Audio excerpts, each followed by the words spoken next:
and we will do all we can to empower and support people to find their own path to cope well with a stammer.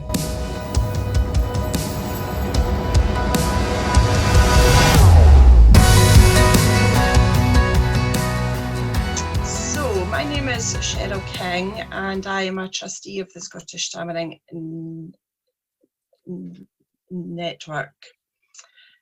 We empower and support people who stammer. So why did the charity start?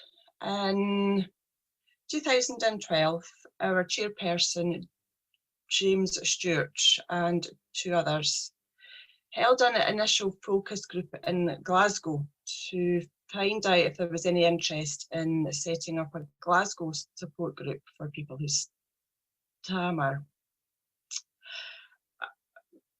At this time, a UK-wide charity who had provided support in Scotland for things like support groups ceased to provide this, and so there was a great need for practical help and support. The Glasgow support group was a great success, and the Scottish Stammering Network was born, and charitable status was granted in 2013, with the charity growing to provide free support groups and events across the whole of Scotland. So what does the charity actually do? Well, we are a grassroots organisation run entirely by 12 volunteers. We provide free support for people who stammer with monthly support groups and frequent open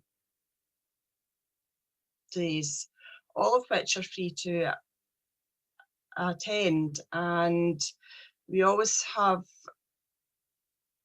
something in place where you only speak if you want to speak, would never ever ask anybody to speak. And we also provide information on stammering and also campaign on stammering issues.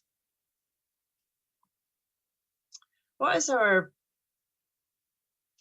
vision? Our vision is a Scotland where stammering is widely understood, and in which people who stammer are encouraged to participate fully in every aspect of Scottish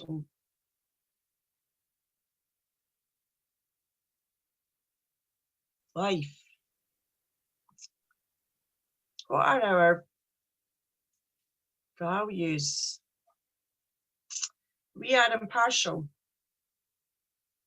We will not promote any single approach over any other for stammering.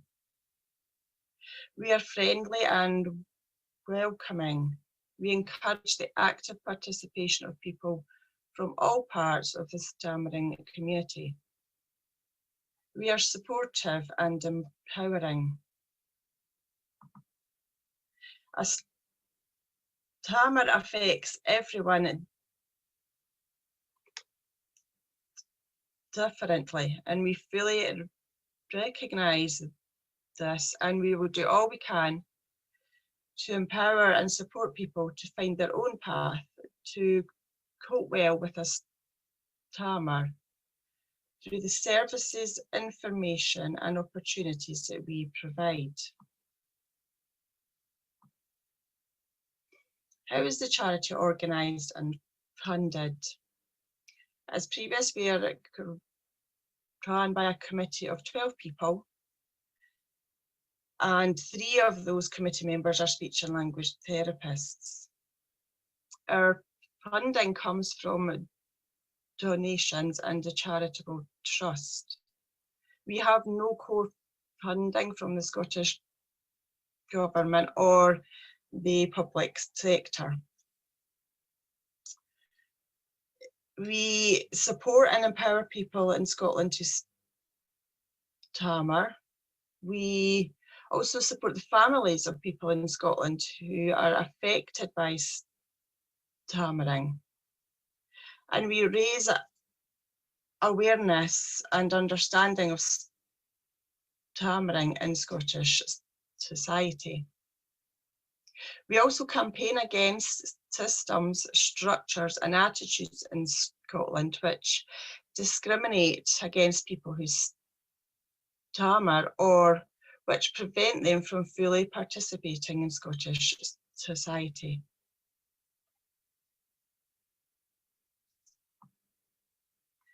In 2018, we ran a campaign called Hear the Person, Not the Stammer.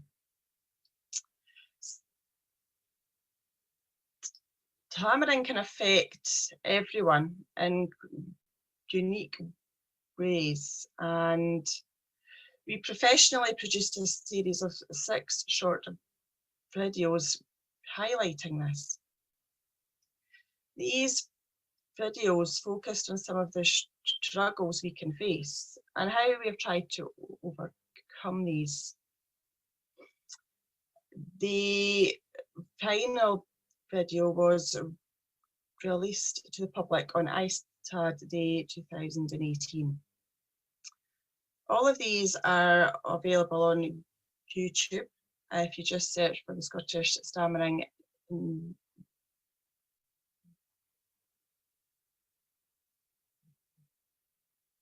Network. And please feel free to share these on your own personal pages. I've chosen 2 of these short videos to present today.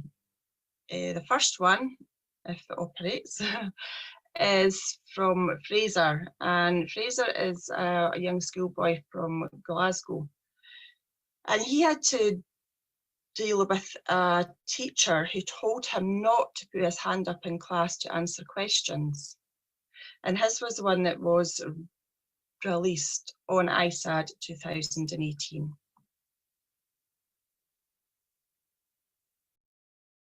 I first started noticing it when people were actually telling me about it, because I didn't think that it was something that wasn't normal. I thought it was fine, maybe just a wee phase maybe. I first got my stammer when I was in sort of primary 3, primary 4, and you know, it really got me down because I couldn't talk to anybody and I wasn't confident in class. I was bullied quite badly going up to sort of primary 1 to primary 7. Some teachers as well weren't saying the nicest of things, saying that I had certain issues and that if I can't talk or anything in class I should just keep my hand down, so it was quite a hard time I went through in primary. My friends first thought it was kind of weird at the start because I couldn't speak to them and I'd repeat the same sentence maybe 5 or 6 times compared to like what they were saying, and it was quite awkward because I knew what I wanted to say but I just couldn't tell them how I wanted to say it. Secondary school is much better because everyone now knows that I've got a stammer, because I did a presentation in my primary 7 class to all my people in my class, and everyone knows and kind of accepts it as for who I am. There was a time actually a couple of months ago where I was speaking to some people and I was stammering quite badly, and they did hurry up and get the words out, which obviously it kind of made me feel bad about myself, knowing the fact that I was stammering and people were noticing. But I thought, well, I'm not going to change myself to suit them. If I was stammering bad, I think that I'd like people to not notice it as much and just try and ignore it, because it would make me feel less awkward and trying to have a conversation with them, and it'd make them less awkward asking me about it. My stammer gets really bad, especially when I'm tired, and I end up getting a bit moody as well, which doesn't help at all, especially because I end up in a load of arguments and I can't say anything either because of my stammers. I'd encourage more young stammers to come to the network, because it's not often you get to see another young person with a stammer, because people are quite closed about it when they have a stammer and they don't talk to other people about it. Stammering is not bad to have, it's something that you can embrace, and don't change yourself for who you are, because if you change yourself, you know, you're not going to be who you really are inside, and you're going to be a different person completely. So just embrace your stammer and don't think that it's bad, and don't be embarrassed about it.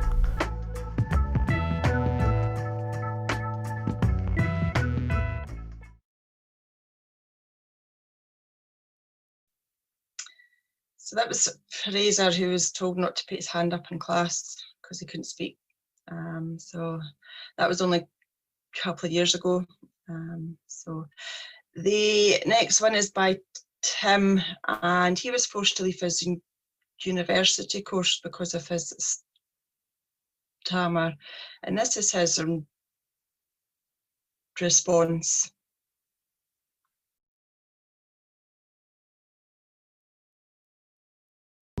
Dear mentor, this is a letter to you because I was removed from the course because of my stutter.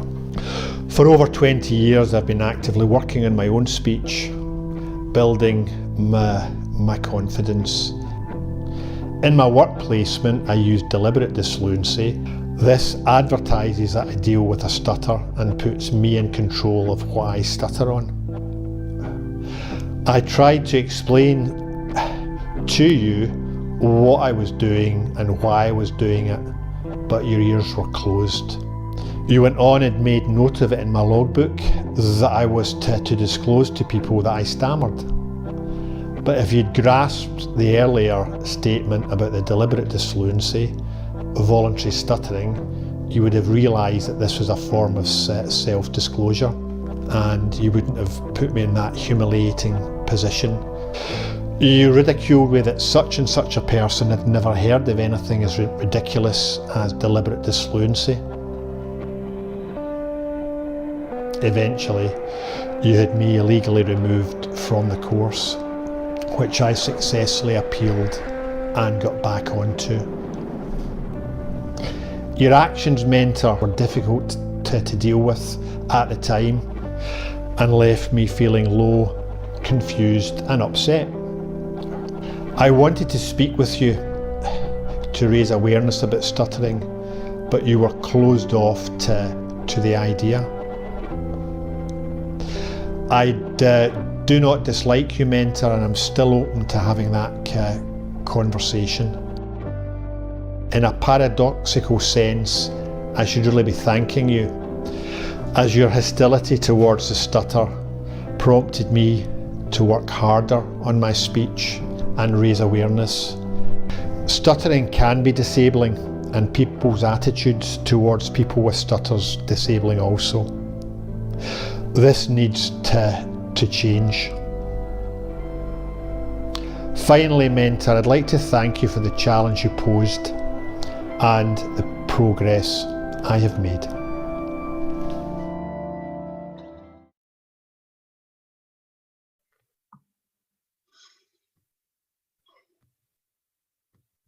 So that was here, the person from our campaign in 2018. We are trying to raise awareness of stammering through the Scottish Parliament, and we're also trying to raise a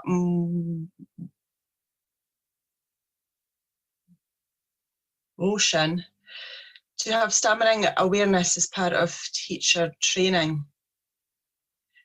In the times that we're in now, there's absolutely no need for anyone to be told not to put their hand up in class to ask or answer questions, nor any need to be removed from a university course due to the way that we speak. So this is the first one is a picture of our chairperson, James Stewart, with his local MSP. Another picture is myself with our Young Persons Ambassador, Alistair, at Holyrood, which is the Scottish Parliament, with another MSP. Fortunately, when we went to Holyrood, it was the 20th birthday of the Scottish Parliament. And because the Queen was popping in, we had to be in and out before she came along. So it was a flying visit that day, but we have made progress, and we're hoping once COVID restrictions are eased to get back to our campaigning.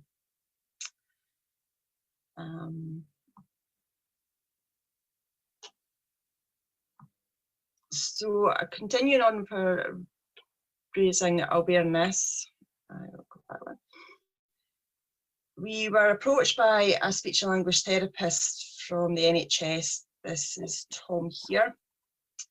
And he came up with the idea to create a podcast, which was not about stammering, but it just happened to have people who had a stammer who featured on it.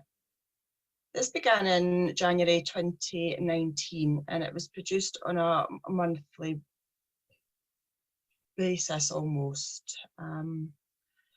In August 2019, we had an Irish comedian who stammers, Aidan Green. This is Aidan here. And he was performing at the Edinburgh Fringe Festival, and he came along as one of our guests on the podcast. The podcast has been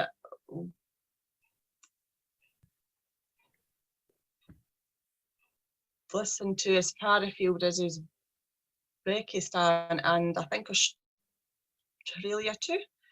And you can get it on Spotify, Apple Music, and some others, I believe. We're currently not producing it just now because of COVID, but hopefully we'll get back to that sometime soon. This is me with James, our chairperson, and I went to my employer. I work in the NHS in Scotland, and we spent a day at the local hospital, and we're just handing out flyers about the charity and speaking to members of the public. And we're also promoting the Fife Open Day, which I organised and held a couple of months after this. Fundraising. We get a lot of our income from other people who go out of their way, take time out to get us some income. And we have one of the people who go to the Glasgow support group, Ewan, I believe, is here today. He is a stand-up comedian, and he organised an event for us with some of his friends, and quite a few of them actually had a speech problem too. So just shows you that you could do whatever you want to do. You can be a stand-up comedian even though you've got a speech problem. And Fraser, you saw earlier, his parents were making face coverings for COVID, and all the income from that was donated to the SSN, and I think Alison raised about £500 for us, so thank you to Alison for that one. Tim, who you saw earlier on the Heat of the Person, he organised the 5 Ferries Challenge. What that was they got on ferries on the islands of Scotland, and they cycled between each port. So as you can see, they travelled quite a lot of distance, and we raised quite a lot of money from that. I believe this year they are organising just the cycle. They're not going to do the ferries, and obviously it'll be depending on COVID. To increase the funding that we get, we have a Just Giving page, and there is a button on our website too where you can donate to the charity. Media coverage. We've had quite a lot in Scotland. We have been in the Sunday Post, the Scottish Sun, the Daily Record. We've been on radio, we've been on television. Usually those coincide with the ISAD or the President of the United States too. There was quite a lot of coverage after that. So in 2020, my slide moves. COVID hit, and we didn't know what to do. We moved all our support groups online, which I'd never held a support group on the internet prior to that, so that was a whole new change and pushing my comfort zones, which is what we need to keep doing as people who've got a speech problem. And we also in 2020, we started our ladies only support group. It became apparent that we were potentially excluding a large part of the population.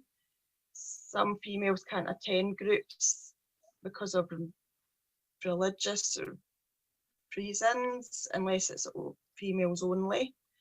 And also we have our own issues to contend with around our speech, and we don't necessarily want to discuss that if it's not just all females. So we began a group for us, for females only. And we were also hearing about the kids that were finding it quite hard because they weren't going to school. They were socially excluded from everything. They weren't going out to play. Their speech was suffering terribly because of COVID. So we started up our own young persons support group in February. And we also continue to host our parents only support group too, because the kids were finding it hard, the parents didn't really know how to cope with that, and they didn't have any help. So that has actually been really popular during COVID. And what else did we do? Oh yes, because we had plans to hold open days throughout 2020 that were obviously cancelled because of COVID, we used the income that we had to create a whole new website. That's another thing that I haven't done prior to COVID, and it was quite exciting. We took time off, as we always do, from the support groups, and we just focused on creating some content for our new website. So what is on our new website? It provides information and resources for people who stammer, parents and carers, and also employers. We have quite a few guest blogs. I have a blog on the website, as do the rest of the committee. And we also had a Scottish television presenter, Jackie Bird, she's down here. If anybody's ever watched the Hogmanay celebrations from Edinburgh Castle, Jackie is generally the presenter of that, and she does have a speech problem. There is also support group information on the website and frequently asked questions. It's constantly getting added to. It's a work in progress, but please have a look at it. So 2021, where we are just now, we're still under COVID. We've still got that going on. The support groups are still on the internet. Things are beginning to open up, but we don't know what the future holds for us yet. And I am currently working on something, a campaign for us, which I'm not going to talk about here. If you like our social media pages, you'll find out about it in time for ISTAD in October.